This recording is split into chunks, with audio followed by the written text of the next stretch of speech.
I still remember the morning it happened. It was a quiet Sunday, the kind of morning that usually made me smile.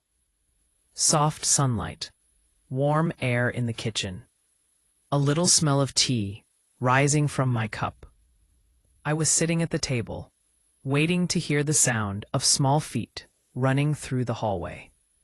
My grandkids always ran. They never walked. And every time the door opened, they would jump into my arms and say, "Grandma." That word. It carried years of love. It held memories, laughter, and every birthday candle I ever helped them blow out. But that day, things were different. They walked in quietly. No running, no jumping, no bright eyes looking for me. They stood behind their mother, my daughter-in-law, almost as if they were hiding. Their shoulders were stiff. Their hands were still. Their eyes looked at the floor, and when I opened my arms and said gently, "Come here, my loves, Grandma." "Missed you," they didn't move. Not even a step. My daughter-in-law cleared her throat and said in a soft, polite voice, "They'll call you by your name now. We're trying something new. My name. Not Grandma, just my name." I felt something inside me fall very slowly, like a leaf breaking from a tree. Not loud, not painful at first, just quiet. The children looked at me with confusion, like they weren't sure what they were allowed to do anymore. And I smiled, the kind of smile you force when your heart hurts, but you don't want anyone to feel guilty. I whispered, "Oh, okay, I understand." But the truth is, I didn't. Not at all. I didn't understand when the change happened. I didn't know what I had done. I didn't know why I suddenly felt like a stranger to the very children who once clung to my hands and asked me to stay a little longer. And as they walked past me toward the living room, not calling me Grandma, not even looking at me, I realized that a door had closed, not loudly, not with anger, but softly, silently, almost like a sigh. And that's where my story begins, on the day my grandkids stopped calling me Grandma, and I learned how quiet a heart can break when love starts to fade without a sound. H1. Before I tell you how everything changed, I want to take you back to the days when everything felt warm, familiar, and full of love. Because I was not always a stranger. I was not always someone the children avoided. There was a time, a beautiful, gentle time, when I was simply Grandma, their safe place, their storyteller, their warm hug after a long day. I hold on to those memories now, the way a person holds on to a soft blanket on a cold night. They comfort me. They remind me that love did exist, even if it changed later. My family, before the distance began. I raised my son alone. His father passed away when he was very young, and for many years it was just the two of us. A small home, simple meals, many quiet evenings where he would rest his head on my shoulder and ask me questions about the world. He grew up gentle, thoughtful, careful with his words. He was the kind of boy who would hold doors open, who would pick flowers from the yard and leave them in a glass cup by my bedside. My whole life, I tried to teach him kindness. I told him often, love people softly, speak gently, do no harm if you can help it. At least I thought he did. When he became a man, he met a woman who caught his attention immediately. She was quiet too, polite, soft-spoken, always watching the room as if she was trying to understand it before entering fully. The first time he introduced her to me, I remember the way she smiled. It was small, nervous, but sincere. I had no reason not to like her. In fact, I wanted to love her. I wanted her to feel that she was gaining a second home, not another set of expectations or a critical mother-in-law. So I opened my heart wide as I could. I had prepared tea.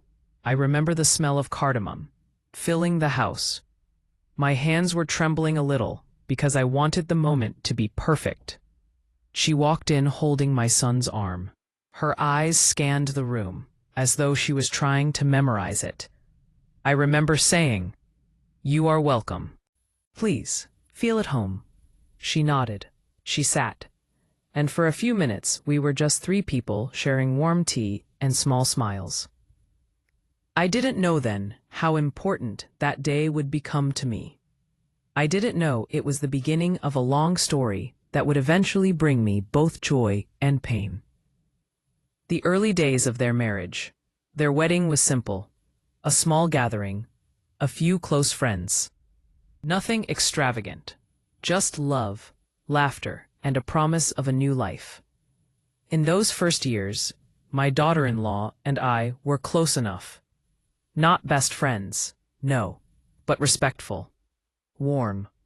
She would call me sometimes to ask for recipes. She would send me pictures of the meals she made for my son.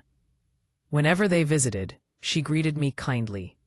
Whenever I visited them, she made sure I had a place to sit, a cup of tea in my hands, and a blanket if the room felt cold. I truly believed we were building something together, a family, a future. And when the first grandchild came, oh, how my heart expanded. I still remember holding that tiny, warm bundle, the soft breath, the tiny fingers curling around mine, the peaceful sound of a newborn sleeping. My daughter-in-law placed the baby in my arms and said, "You're a grandmother now." I cried that day, not from sadness, from gratitude. Those warm, early moments with the grandkids. When the children were small, everything felt so easy. They would rush toward me with open arms and bright smiles. They would say, "Grandma, Grandma, look at me." Or, "Grandma, read this again." I spent hours with them, building small block towers, drawing uneven hearts on paper, telling bedtime stories even when I was tired.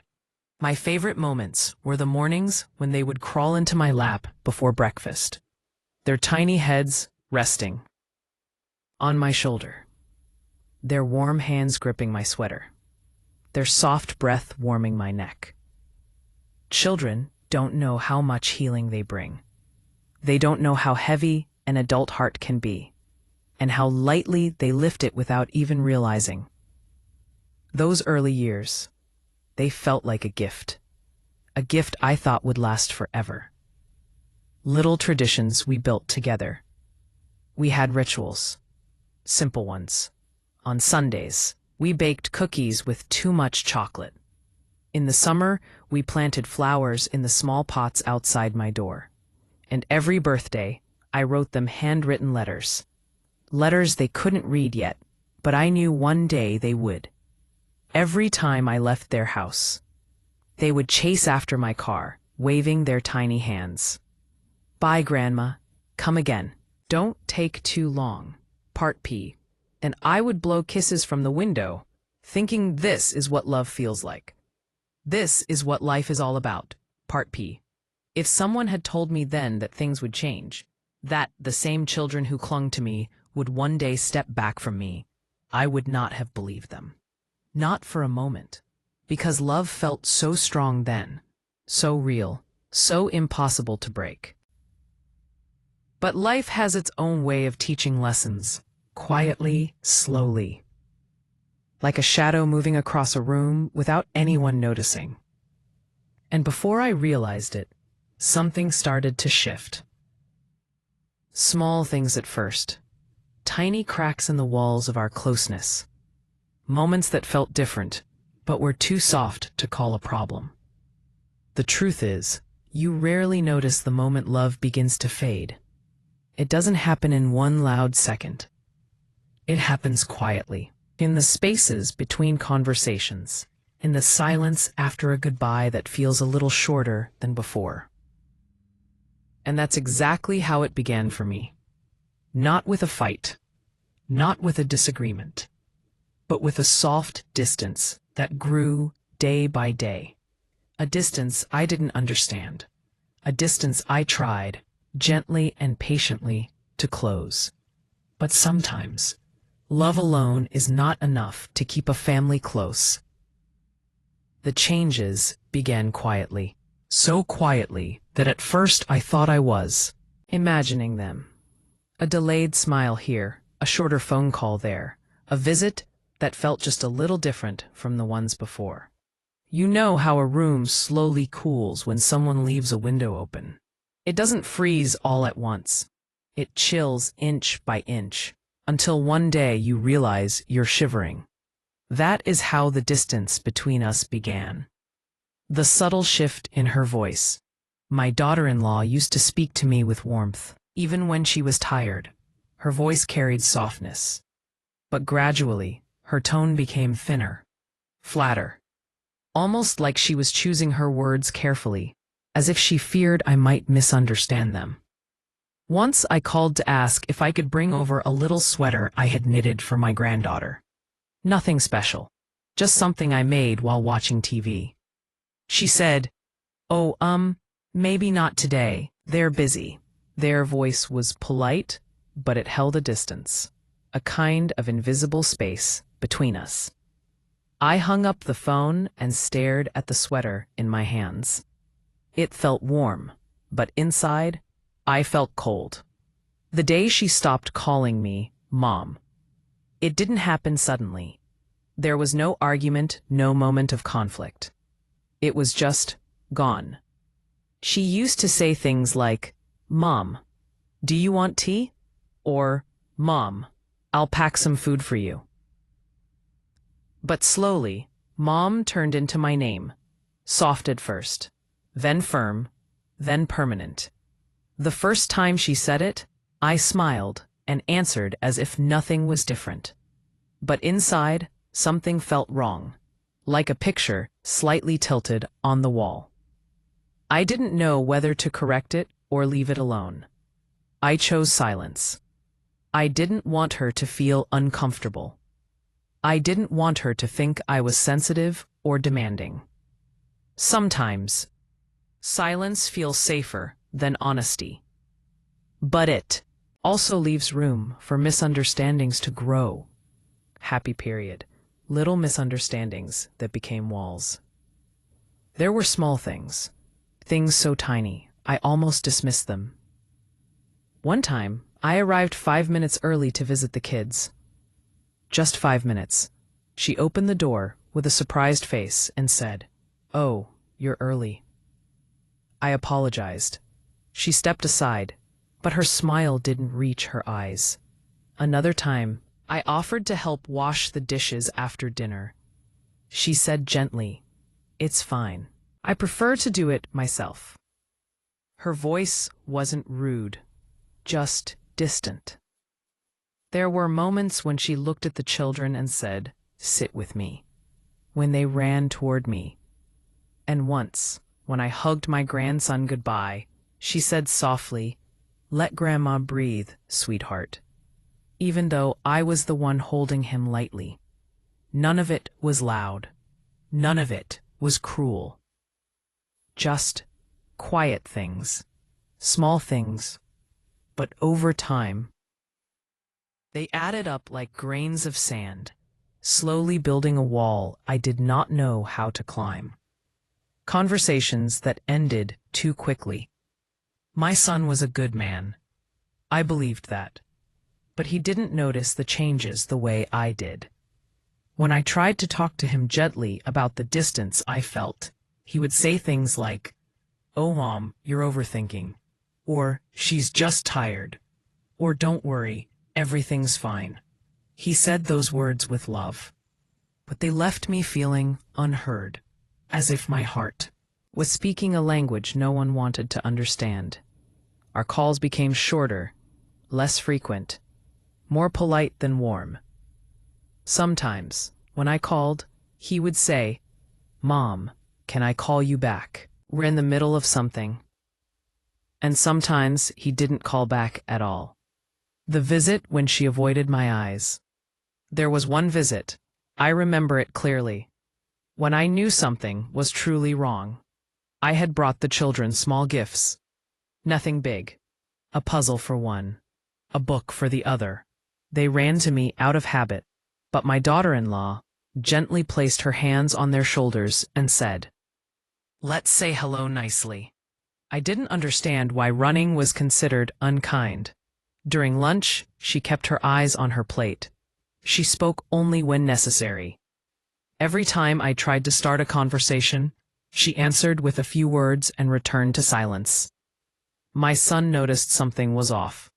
He kept glancing between us, confused, unsure, helpless. When I left that day, she didn't walk me to the door. She stayed in the kitchen, wiping a clean counter as if it needed her attention more than I did. On my way home, I kept replaying the visit in my mind, trying to understand what had changed. Had I said something wrong? Had I done something without realizing it? It's a terrible feeling to love someone deeply, and yet feel them slipping away from you without explanation. This is the hardest part of the memory. My grandkids, who once ran to me without thinking, began pausing. Just a small moment, just 1 second. But they paused. They would look at their mother first, as if asking silently, "Is it okay?" She didn't stop them, not directly, but the hesitation was there, growing, spreading, changing them. One afternoon when I opened my arms and said, "Come here, sweetheart," my granddaughter looked up at her mother first. Her mother said gently, "Say hello first, honey." And the little girl nodded, walked up slowly, and said in a soft voice, "Hello," as if she was greeting a stranger. I hid my sadness behind a smile, but inside, I felt something break. I tried harder, maybe too hard. I brought less gifts. I stayed shorter times. I spoke more softly. I laughed less loudly. I tried not to take too much space in their home. I didn't want to overwhelm anyone. I didn't want to be the overbearing grandmother that stories warn against.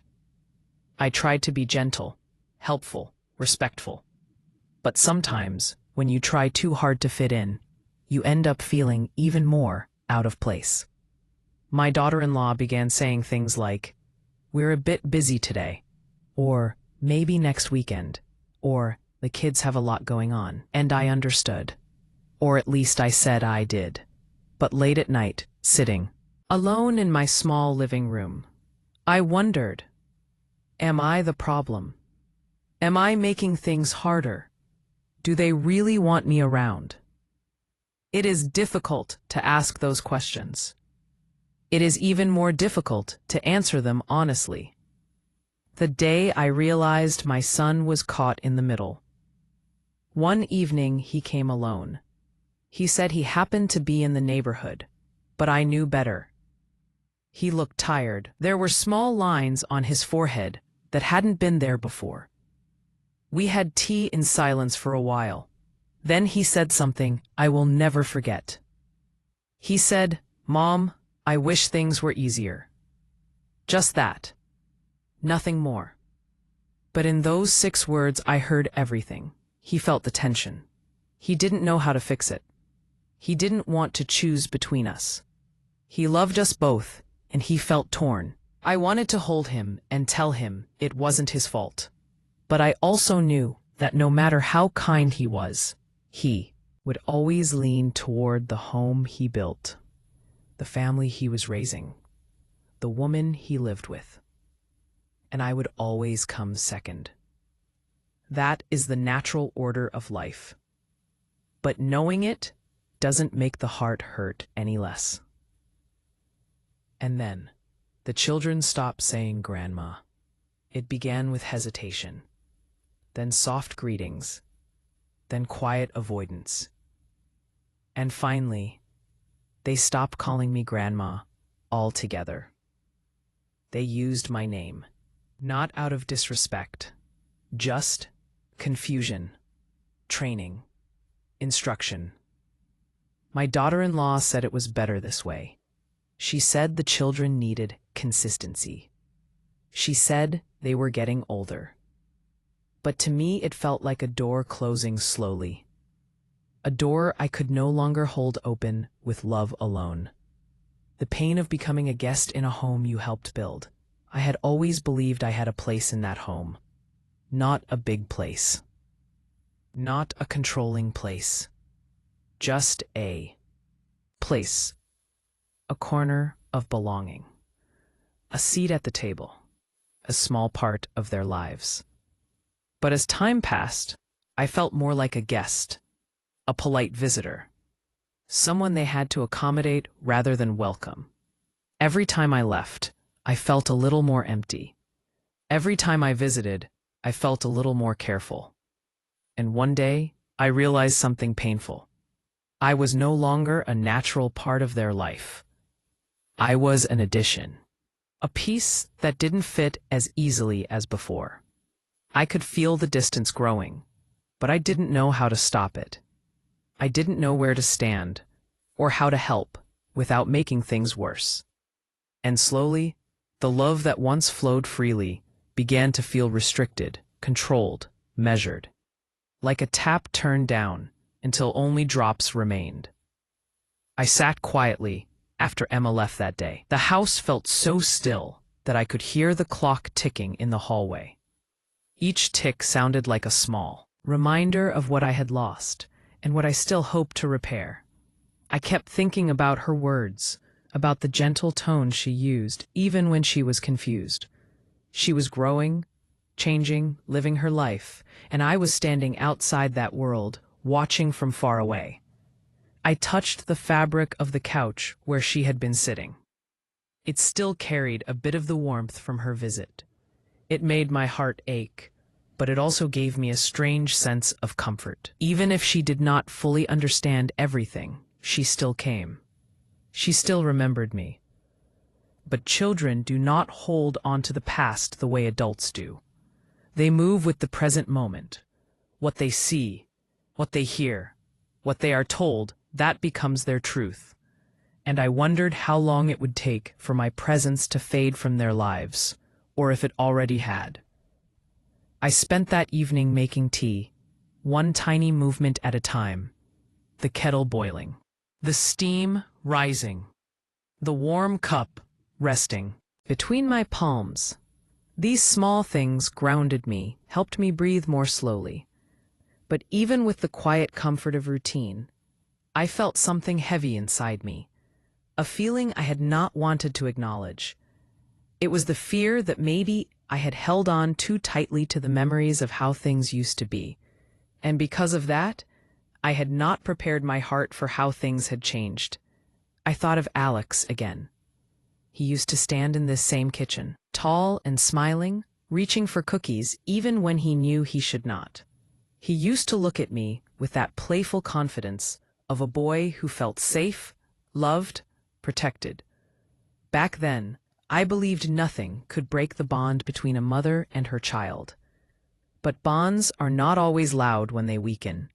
Sometimes they fade slowly, like a rope wearing thin, strand by strand. You do not notice the damage until one day it snaps. As I stood by the window that night, watching the distant lights of the houses around me, I realized something I had never wanted to admit. Maybe I had also changed. Maybe I had not let him see that I respected his choices as an adult. Maybe my love had been too protective, even when he wanted space. The thought hurt, but it also softened something in me. Because if I had played a part in this distance, then perhaps I could play a part in closing it again. Still, that night, the loneliness felt deep. Not dramatic, not sharp, just a quiet ache, like an old wound touched by cold air. I whispered to myself, "It will be all right. One day they will understand."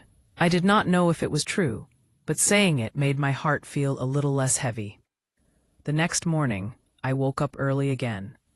Not because I needed to, but because sleep had become something that visited me lightly and left quickly.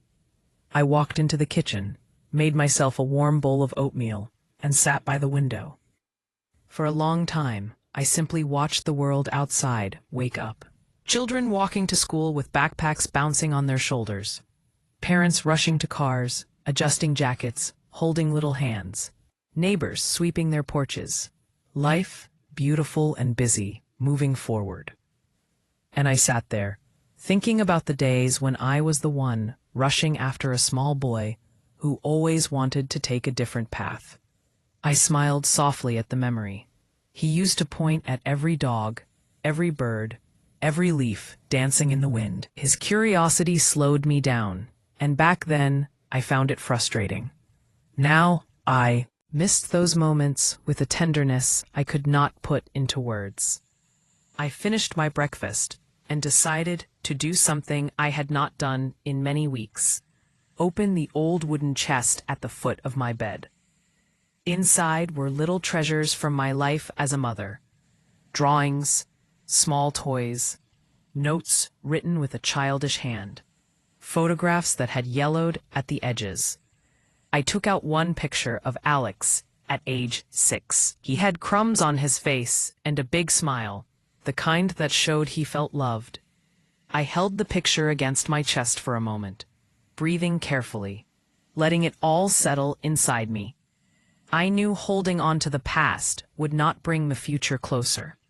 But sometimes, holding on to love, even love stored in an old wooden chest, helps you remember who you are and what you still hope for.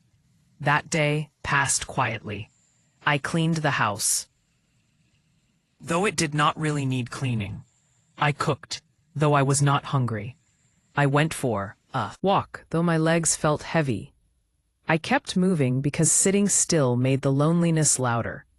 When evening came, I sat outside on the porch. The sky was painted with soft colors: peach, lavender, fading gold. I wrapped a shawl around my shoulders, closed my eyes, and listened to the gentle sounds of the neighborhood. But beneath those sounds, I also listened to my heart, the part of me that still whispered Alex's name, the part that still longed to hear my grandkids call me Grandma again. I did not know what tomorrow would bring. I did not know if things would ever return to the way they were. But I knew this: love does not disappear. It may fall silent. It may become distant. It may be pushed aside, misunderstood, or ignored. But it still lives inside us. And sometimes, that is enough to keep hoping. The days that followed were quiet. But beneath that quiet, something inside me began to shift. It was not anger. It was not bitterness. It was simply a growing awareness that the distance between us was not an accident.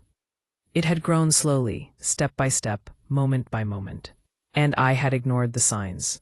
The first sign appeared a few weeks later when I tried calling Alex. I still remember how the phone felt in my hand. A little cold, a little heavy, as if it already knew what was coming. I dialed his number and I waited. It rang once, twice, 3 times. Then it went to voicemail. His voice came through, warm and familiar, but distant, like an echo from another time. "Hey, it's Alex. Leave a message." I held the phone close to my ear, and for a moment I could not speak. My throat felt tight, not from tears, but from disappointment. I finally whispered, "Hi, Alex. It's Mom. I just wanted to hear your voice. Call me back if you can."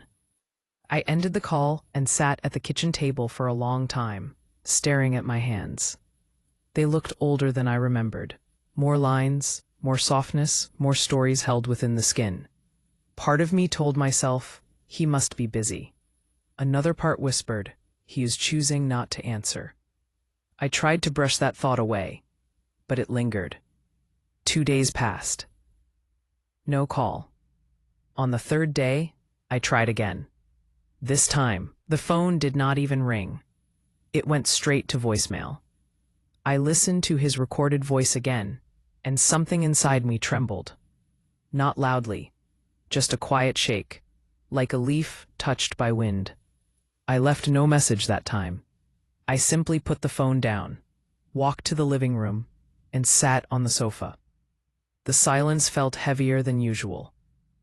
That evening, I made myself a simple dinner. Rice, vegetables, a cup of tea. I ate slowly, trying not to think too much. But the thoughts came anyway. Why did he not answer? Was he avoiding me? Had I done something wrong? The questions did not hurt as much as the uncertainty. Not knowing was a kind of ache all its own. A few days later, I received a message from my daughter-in-law instead. Just a few lines, short, polite, and somehow sharper than she probably intended. "Hi, Mom. Things are very busy here. The kids have school and activities. Alex has long work days. It's better if we plan calls ahead of time." I read the message 3 times. Each reading made my heart a little heavier. Plan calls, to speak to my own child, to hear the voices of my grandchildren. I typed a reply, "Of course, dear." "I understand," then deleted it, because the truth was, I did not understand. I typed again, "Let me know when it's a good time." Then I pressed send. She did not answer that day, or the next, or the one after that. I began to realize that I was no longer a natural part of their life. I was something they needed to schedule, to manage, to fit in. It hurt in a slow, deep way, like a bruise under the skin that you only feel when pressed, and life was pressing it every day. One morning, as I watered the little plants on my windowsill, the phone finally buzzed. A message. Not from Alex, from her. Maybe Sunday evening. Just 3 words, but I clung to them. I spent that Sunday waiting, like someone preparing for a precious visitor. I cleaned the living room. I arranged cushions. I even made cookies, just in case they decided to video call instead of voice call. When evening came, I sat near the phone, hands folded, trying to calm my heart. Minutes passed. Then an hour. Then another. No call. At 9 p.m., I sent a gentle message. "I'm here if you're free to talk." No answer. I sat there in the dim light of the lamp, watching the shadows stretch across the room. My chest felt heavy, and my eyes stung, though no tears fell. The silence around me was not peaceful anymore. It was lonely, sharp, cold. A part of me wanted to believe they forgot. Another part wondered if forgetting had become easy for them. I finally stood up and turned off the lamp. The room grew dark, except for the faint glow from the street light outside. As I walked toward my bedroom, my phone buzzed. My heart jumped. But it was only a notification from a store, advertising something I did not need. And that was the moment I felt something inside me truly shift. Not break. Not collapse. Just shift. As if a door I had been keeping open with hope had quietly begun to close itself. I sat on the edge of my bed and whispered into the darkness. I miss them. I miss all of them. My voice sounded small in the quiet room. That night, sleep came slowly, and when it did, it brought dreams of the past, laughter, tiny footsteps running across the yard, little hands reaching for mine. When I woke up, the house felt even emptier than before, and I realized the rising conflict was not only about them pulling away. It was also about me learning how to let go, even when my heart was not ready. The next week, I decided to stop reaching out for a little while, not out of pride, but to give them space. I told myself, maybe they just need time. Maybe life really is too busy for them right now. But giving space can feel like standing at a window, watching a door close slowly, and realizing it may not open again. Days passed, then a week, then two. No calls, no messages, not even a little "How are you, Mom?" Every morning, I checked my phone before I even got out of bed. And every morning, the screen stared back at me, blank and silent. One afternoon, I went to the grocery store. I walked down the aisle where they kept the little snack packs my grandkids loved. I picked one up without thinking. Then I stood there, holding it, staring at the bright packaging. A memory came back. My grandson laughing as he opened one in my kitchen. Crumbs all over his little face. His sister giggling beside him, trying to steal one from his hand. The memory felt warm, but the present felt cold. I slowly put the packet back on the shelf. An older woman standing nearby gave me a soft smile. "You have grandkids?" she asked kindly. I nodded. "Yes," I said, though the word felt heavy. "I do." She smiled again. "They must keep you busy." I wished I could have answered, "They call me every week," or "They visit all the time." But instead, I just smiled weakly and said, "They used to." I walked away before she could ask anything more. That evening, I sat on the porch as the sun set, painting the sky with soft orange and pink colors. I watched the neighborhood kids play outside. Their laughter floated across the street, light and full, and I wondered, when had my own grandchildren's laughter slipped away from me? Was it gradual? Was it sudden? Or had I simply not noticed the cracks forming until they became too wide? A few days later, something happened that made the tension even clearer. I ran into an old friend at the market, a woman I had known for many years. She was cheerful as always, her voice bright and warm. "How are the grandkids?" she asked. I hesitated, just for a moment, but she saw it. Her smile softened. "Is everything okay?" she asked quietly. I opened my mouth, but no words came out at first. I was not used to saying it out loud, not even to myself. Finally, I whispered, "I haven't heard from them in a while." She touched my arm gently. "I'm sure they'll come around," she said, but her eyes held a kind sadness. The kind people have when they do not know what else to say. When I got home, the house felt heavier than usual, too still, too quiet. I cooked myself dinner, but I didn't have much appetite.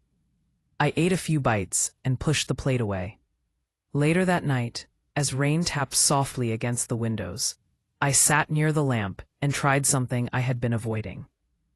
I scrolled through old photos. There they were, my grandkids, tiny and smiling, holding my hands. Pictures of birthday parties, school events, messy baking days in my kitchen, Christmas mornings with wrapping paper everywhere. The joy in their faces, the closeness, the warmth. It made something inside me ache. I touched the screen gently, tracing their little faces with my finger. And in the quiet of that rainy evening, I asked myself a question I have been afraid to speak aloud. What happened to us? I did not know the answer, but I felt the tension growing, like a rope slowly being pulled tighter. Silent but unmistakable. A week later, the conflict took another step. Alex finally called. Not a video call, just a short voice call. His voice sounded tired, distracted. "Hey, Mom." My heart jumped. "Alex, it's good to hear your voice." "Yeah," he said softly. "I've been meaning to call." I waited for him to say more. Something warm. Something comforting. But instead, he cleared his throat and said, "Mom, I need to talk to you about something." A quiet pause followed. The kind of pause that tells you the words coming next will hurt. I held my breath. He said, "The kids have been very busy. They have a lot going on. And, well, we're trying to keep things simple at home right now." I listened. My fingers tightened around the phone. He continued, "So the kids might not be able to call as often, at least for a while." There it was, said in a calm, polite way. But it felt like a soft door closing gently, yet firmly. I whispered, "I understand." But inside me, something trembled deeply. Before I could say anything more, he added, "And please don't take it personally. They're just getting older." Older? They were still so young. But I stayed quiet. Then he said, "It's just better this way, Mom." Better for who? For them? For him? Or for someone else in the house? I didn't ask. I didn't argue. His tone told me the decision was already made. We ended the call with polite words. But when I put the phone down, the silence in the room felt louder than before. That night, I sat on my bed, staring at the ceiling. My heart felt heavy, but not angry, just deeply sad. Because the one person I had always believed would stand by me was slowly walking farther away. The rising conflict wasn't a storm. It wasn't loud. It wasn't dramatic. It was quiet, slow, a gentle pulling apart of threads that had once held us together.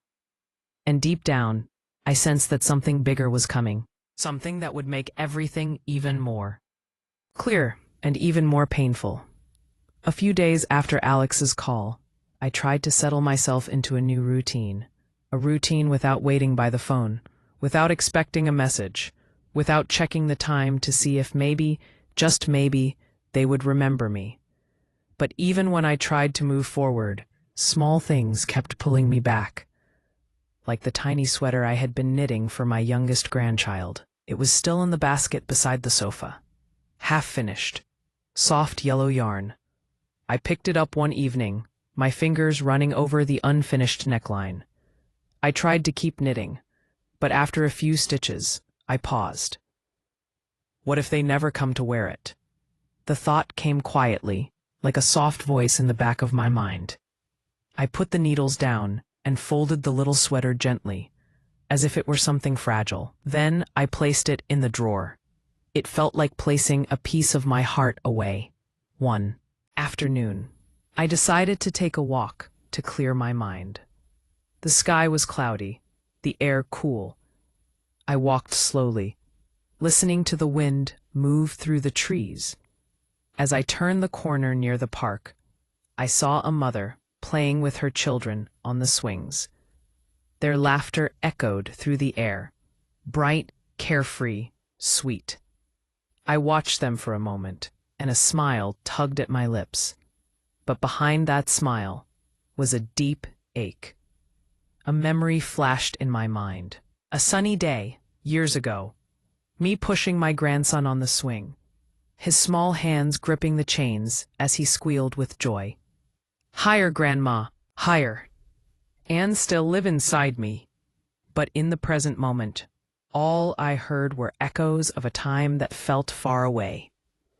I continued walking, feeling the weight of loneliness settle gently on my shoulders.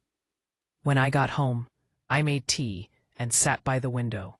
Rain began to fall, tapping lightly against the glass. I watched the droplets slide down, weaving thin, winding trails. It made me think of how relationships sometimes fade.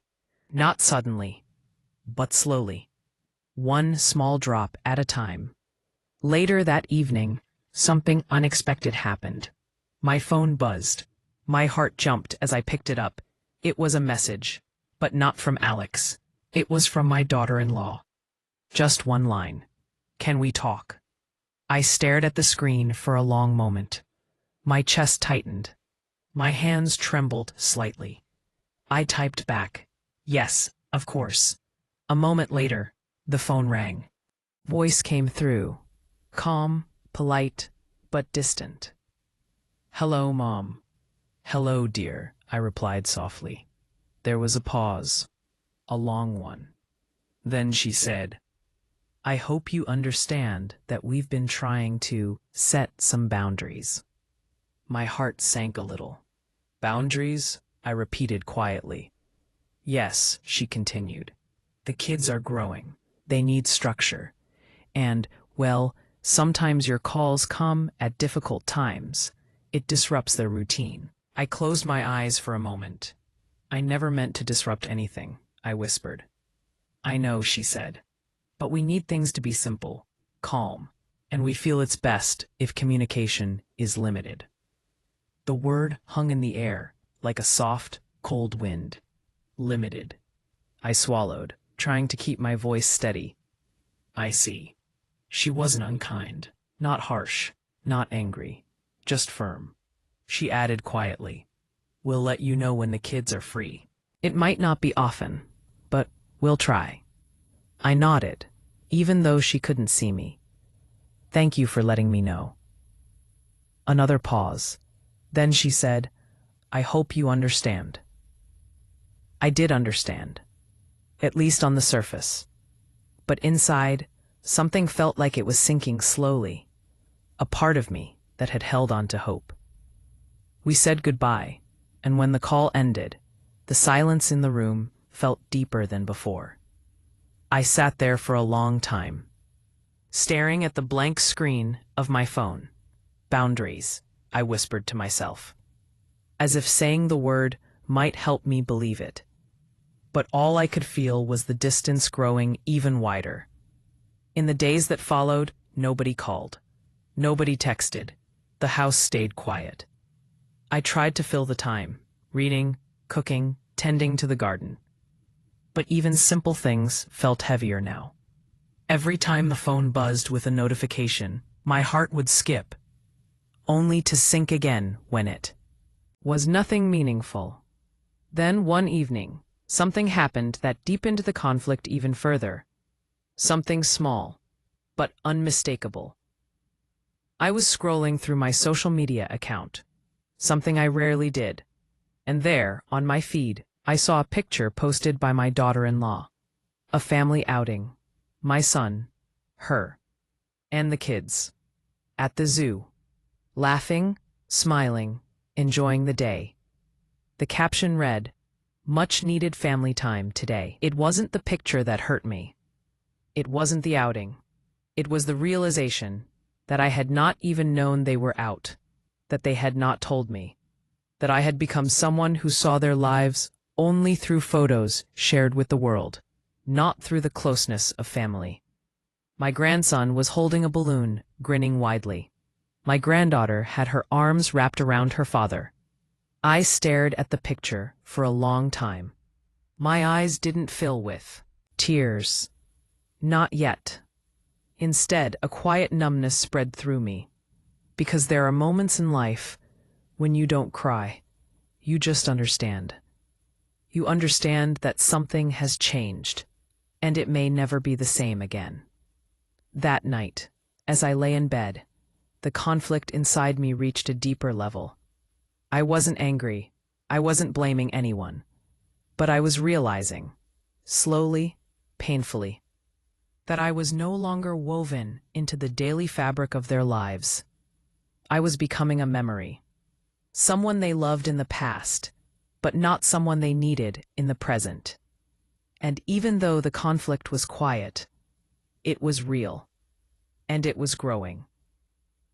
The morning after seeing that picture, I woke up with a strange feeling in my chest. It wasn't pain.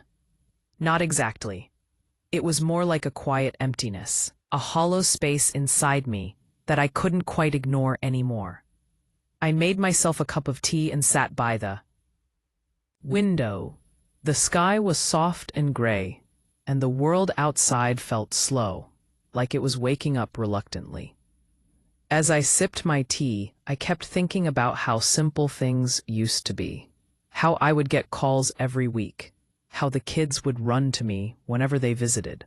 How I knew their favorite colors, their little stories from school, their dreams. Now, I didn't know anything.